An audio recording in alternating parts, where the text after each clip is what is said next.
Bonjour à tous. Alors les marchés financiers sont dans une extrême volatilité. Prenons par exemple la séance de mardi dernier, plus 4,24% sur le CAC 40 qui a dépassé à cette occasion les 6000 points, qui a même pulvérisé les 6000 points. Alors qu'est-ce qui se passe en fait en ce moment? En ce moment on se rend compte que les mauvaises nouvelles l'emportent largement, notamment sur le front macroéconomique avec des ISM inférieurs aux attentes partout dans le monde. Et donc, ça entraîne quoi? Ça entraîne une détente des taux obligataires. Et donc, par ricochet, ça permet aux actions de bien se comporter. Et puis, il y a eu des décisions de banque centrale qui font dire que peut-être le plus dur est passé en termes de politique monétaire restrictive. Prenons par exemple la Banque d'Australie. Alors, c'est rare que l'Australie soit un market mover sur les marchés, mais ça l'a été mardi. La Banque d'Australie, on attendait un geste fort, 50 points de base pour la 6e hausse des taux cette année, et finalement il y a eu simplement 25 points de base, des taux à 2,60%, toujours 6e hausse, mais une hausse des taux beaucoup moins forte que prévu, et donc certains se sont dit, et si finalement la Fed tapait moins fort que prévu, avec non pas une hausse de 75 points de base, mais une hausse de 50 points de base. Et donc les investisseurs commencent à se dire que finalement, on a peut-être atteint quasiment le pic en termes de politique monétaire restrictive. On n'en est pas encore là. Mais c'est pour ça qu'il y a eu un espèce de vent d'optimisme sur les marchés cette semaine. Il n'empêche que les résultats des entreprises sont toujours assez compliqués. Il n'y en a pas beaucoup en ce moment, mais on a eu quand même aux États-Unis, alors FedEx c'était il y a quelques semaines, mais on a eu du Nike, où c'était franchement pas bon avec des stocks qui ne cessent d'augmenter et qui vont entraîner sans doute des promotions très importantes chez Nike qui devraient peser sur les marges. Donc maintenant, ce qu'on va faire, c'est qu'on va s'interroger sur le résultat des entreprises. On va avoir dans quelques jours le début de la publication des entreprises américaines, puis après ce sera l'Europe. Troisième trimestre, je ne suis pas inquiet.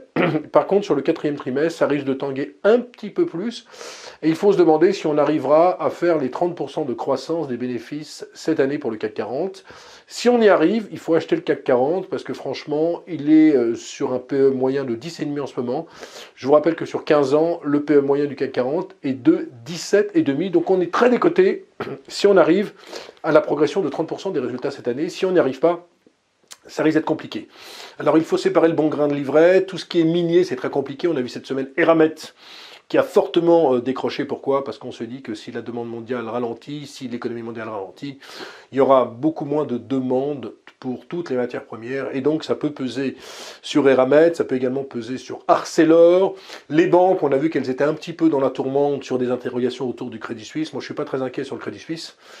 Je ne pense pas du tout à une faillite du Crédit Suisse. Certes, ils ont fait un très mauvais deuxième trimestre. Certes, il faudrait peut-être encore recapitaliser. Mais franchement, le Crédit Suisse, c'est l'exemple de too big to fail.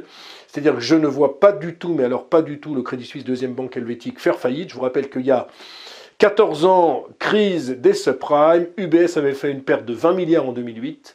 Et UBS avait été sauvé par la Banque nationale helvétique. Donc il n'y a absolument aucun risque systémique pour moi autour de Crédit Suisse. Un dernier mot, on va parler d'une valeur qui a eu du mal cette semaine, c'est M6, alors que Bertelsmann a indiqué qu'il ne voulait plus vendre M6. Vous vous rappelez que pour des raisons qui m'échappent, on va dire que c'est des raisons de concurrence déloyale, l'autorité de la concurrence a refusé le mariage M6-TF1.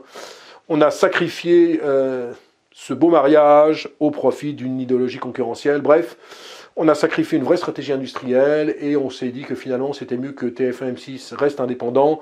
Du coup, on ouvre la porte à de l'Amazon, à du Netflix. Bon, ça c'est un autre débat.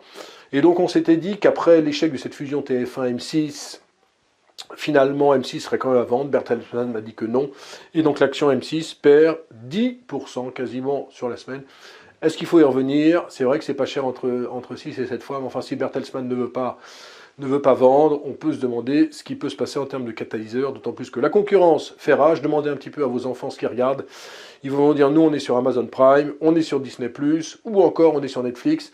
Il y a peu d'enfants qui sont sur TF1, M6. Si vous voulez, même moi, à mon grand âge, je ne regarde plus du tout TF1, si ce n'est pour le journal de 20h, et encore. Bon bref, donc c'est un peu compliqué pour M6, c'est compliqué aussi pour TF1 qui ne cesse de baisser.